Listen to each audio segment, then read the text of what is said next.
All right. So today I'd like to introduce this concept or construct called the jhana matrix. And it's really quite simple. It's just a way of modeling on a 2 by 2 kind of grid, 2 dimensions of jhanic experience, or two dimensions that I think are important to talk about as we engage in the practice of jhana, particularly as we figure out what kind of jhana it is that or jhanas that we're trying to cultivate. I think there are actually a lot of options here. And that optionality is not always clear. And as a result, if you start to practice in a tradition or in a community or whatever with a teacher that has a view that doesn't include the full matrix, then you just by default will end up practicing their view or their vision of what jhana is. Here, I want to try to zoom out a little bit. I'm not saying this is the total vision and view, the over meta view or anything. Just saying I think it's a little bit more zoomed out than most models that talk about jhana are at this point. So I think hopefully it will be helpful for you. Um, so yeah, let me just present here the jhana matrix. So this is a basic modeling of the jhana matrix, just a simple 2 by 2 grid, as I said. And on the vertical axis, we'll start off with the vertical axis here. This is the depth axis. So this is one I think is probably more familiar, this dimension for a lot of people. Although, to be honest with you, I didn't become aware of this dimension until I started working with Kenneth Folk and Daniel Ingram, two of my earliest teachers. And they made this really, I think, great point, which is that all these people are arguing about jhana and what constitutes jhana and is that a valid or real or legit experience of jhana. And you'd have people from like these are all different Buddhist lineage camps, people from the Pa'ak camp arguing with people from the Mahasi camp, arguing with people from, anyway, are all arguing about what constitutes a real jhana. And what Kenneth and Daniel pointed out is that really what they're arguing about is something that actually exists on a spectrum. So, what is the spectrum? Well, it's a spectrum going from soft to hard, or you could say from light to intense. And Brian Newman, who's going to be joining us next week as a new teacher here in the jhana community, part of his experience and what he describes is doing jhana training in a tradition where it's extremely hard. Okay, the type of jhana that he trained in order for it to be a legitimate attainment, meaning you actually got jhana, you have to be able to sit for 3 hours on the dot. You have to actually set an intention to enter and exit the jhana 3 hours later. You close your eyes, you enter into the jhana, your body dissolves, thoughts dissolve, everything dissolves. And then 3 hours later on the dot, you exit out of the jhana. You look down at your clock, 3 hours. I nailed it. And you have to do that with all the jhanas. You have to be able to show that you can move through all the jhanas in that at that level of depth. So that's extremely hard jhana. On the soft side, I think all of us here have experienced soft jhana. I'll claim. Whether or not you can recognize the pattern of jhana is another question. But have you experienced it? I'd say almost certainly everyone here has experienced some form of a soft jhana. My teacher, Kenneth Folk, he uses this analogy, which I think is quite helpful. He says, imagine if you just throw a ton of strawberries in a blender and you just puree them up, and then you drink pure strawberry puree. Okay. That's like hard jhana. Okay. No question about the taste of strawberry in this pure strawberry puree. But what if, he said, you take a little bit of that puree, the sort of essence of strawberry, and you put it then into the blender with a few cups of water, and you blend it up, and you hand that cup to someone and say, hey, taste this. What does this taste like? What do you think they're going to taste? Strawberry. If they know what strawberry tastes like, they're going to be able to identify the taste of strawberry. And that's similar to light jhana, even though you could say in a way it's lighter jhana is a watered down version of the pure essence of jhana. It doesn't mean we can't detect the pattern or the flavor of the jhana. When we learn how to detect the flavor, we can experience it at any level of depth. So this is the depth dimension of jhana. The next dimension I want to introduce here is the breadth dimension. So if depth exists on the vertical axis here, breadth would be on the horizontal axis. And what I mean by breadth is I mean moving from more exclusive to more inclusive breadth of experience.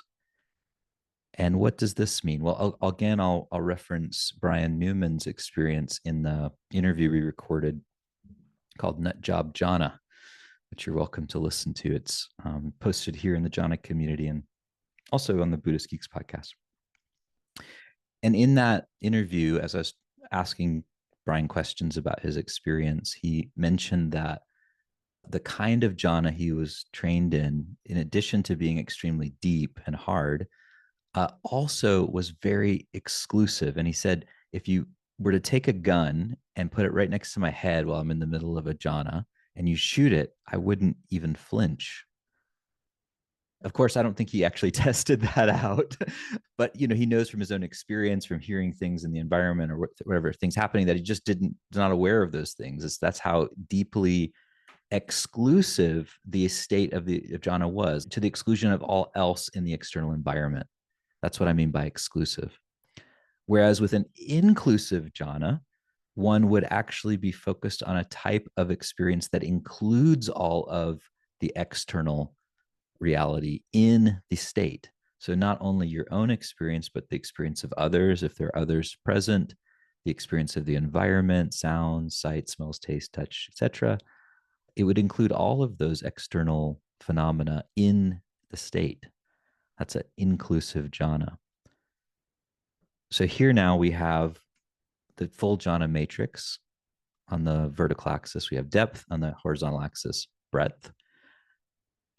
And we have 4 quadrants basically that emerge where you could talk about the jhana in terms of there being both exclusive hard jhana, which is kind of like what Brian described in the Pa'ak tradition, and which is typified most in the Buddhist tradition by what's called the Visuddhimagga. It's a commentarial text and meditation manual that was written some 1,000 plus years after the time of the historical Buddha. And this is the kind of jhana that they really celebrated. I've heard, I forget who it was, maybe Lee Brasington, another contemporary teacher. He talked about how you can imagine you have a bunch of dudes, because the early Buddhist monasticism were mostly men, except for a brief period where women were invited into the order during the Buddha's time, thanks to his attendant Ananda. Aside from that, you had a very conservative, male-focused lineage. And you can imagine these dudes living in a monastery, meditating all the time and just trying to one up each other for 1,000 years. And this is the result. You get this sort of goal of extreme deep jhana that excludes everything. It's like total self-absorption would be one way of talking about it. Yeah, that's what you get with a bunch of guys meditating, trying to out meditate each other for 1,000 years, that are also monastic. They're renunciatives, right? They want to remove themselves from the world. And then on the bottom end, you can have the soft, exclusive jhana. So you could still invite a kind of concentration that excludes your outside environment. Say you're sitting by yourself and you just start to focus on the breath or whatever, and you're trying to kind of disconnect from the outside world, from others, and just kind of go inward to introspect. But you might not go extremely deep. Like you might have an experience of the first jhana that lasts for like a minute or two and feels pretty good. It's like tingly, but you're still thinking, you still feel your body, you're still aware of your environment. So you haven't excluded everything extremely, but it is a more exclusive focus and it's softer. Okay, that's definitely a very real possibility. I think that's actually what most meditators experience that do concentration meditation by themselves, is this kind of soft and exclusive form of concentration. I'll go over now to the lower right quadrant in this model, which is the soft and inclusive. So we're still at a kind of lower level of depth, but now we've moved toward a jhana that's more inclusive, meaning it includes more of the external world inside itself. Multiplayer meditation is inherently, by the design of the approach, a more inclusive breadth of focus. You have to, in order to do the technique properly, be aware of other people. And this is actually a good thing, I would argue. This is an important thing, because when we only train in exclusive attention, we don't become very good at being able to work with our external world in a contemplative way with attention. We actually create this kind of split between our contemplative lives and our the rest of our lives, which is fine if you're a renunciative. If all you do is just meditate, and you don't have to deal with many people, or you live in a cave or whatever, uh, that actually might be fine, might not be a problem. But if, like me, I was doing a lot of retreat practice, especially in my 20s, and I found it very, very difficult to come back from a 2 month long retreat where I had been in silence and hadn't talked to anyone except my teachers a few times, hadn't made eye contact even with people. And then suddenly I'm back with my girlfriend and I've got to go back to work. And all of a sudden, like, how in the world do I live in both of these realities? How do I bridge the gap between them? Well, multiplayer meditation in a way was designed to do just that. That's part of the reason I found it so helpful, because it helped me bridge that gap and include others in my awareness. So a soft inclusive jhana would necessarily include others. You would experience the jhanic flavor of, say, the first, second, third, fourth, etc. jhana, and you'd still be able to talk, still be able to connect, still be able to recognize what's happening in your environment, etc. Because it's not so deep that your whole reality has turned into something totally alien and foreign, to your normal reality. Okay. It's also possible now to have a deep and inclusive experience of jhana. I've experienced this in multiplayer meditation, where one goes extremely deep into an altered state of consciousness. This is how you know you're on the deep end of the jhana pool, whether it's inclusive or exclusive. You enter into an obviously altered state. It's not, there's no question. It's like you're tripping. If you've ever tripped, you've done psychedelics, it's like taking a heroic dose. Okay. And you can get to the same trippy places through meditation. I did meditation first before I tried psychedelics. So when I tried psychedelics, I was like, oh yeah, I've been there, done that. I spent a month there actually, so it's like, okay, yeah, no big deal. That's cool. I'm glad I can, take some mushrooms and be able to access, the depth of a month-long retreat. It's also super destabilizing and a lot easier to integrate on retreat, but still, nonetheless, it's cool that this psychotechnology exists. But it is possible to have this very inclusive experience of jhana that's very altered and very deep, in which you're still connected to others. I remember, actually, this is a psychedelic story. I was tripping with a friend named Mikey Siegel in his cabin out in Santa Cruz many years ago. He talked about this publicly, so I'm not outing him here. We've talked about it in public. And we had this very interesting experience of what we both described as a mind meld, in which our minds and bodies synced up to such a degree that our thoughts, feelings, and even breath were all synchronized from what we could tell. And we were totally aware of each other, even as we went into the depth of this to the K-hole, as they call it, this deep ketamine experience. And we just merged into one mind. I think this is how the other thing you're going to notice in the deep end of jhana, whether it's inclusive or exclusive, is a kind of oneness or a kind of unitive experience that's quite mystical.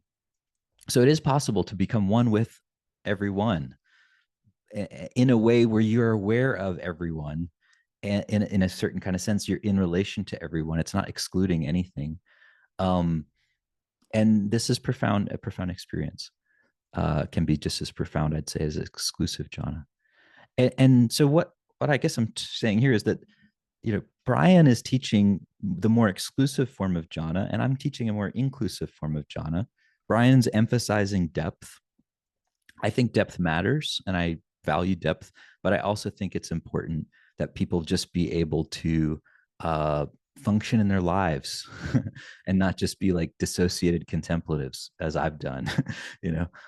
So that's why I emphasize inclusivity, and why I don't think the depth is as important as making sure that whatever depth you're at, you're integrating it as you go onto the path.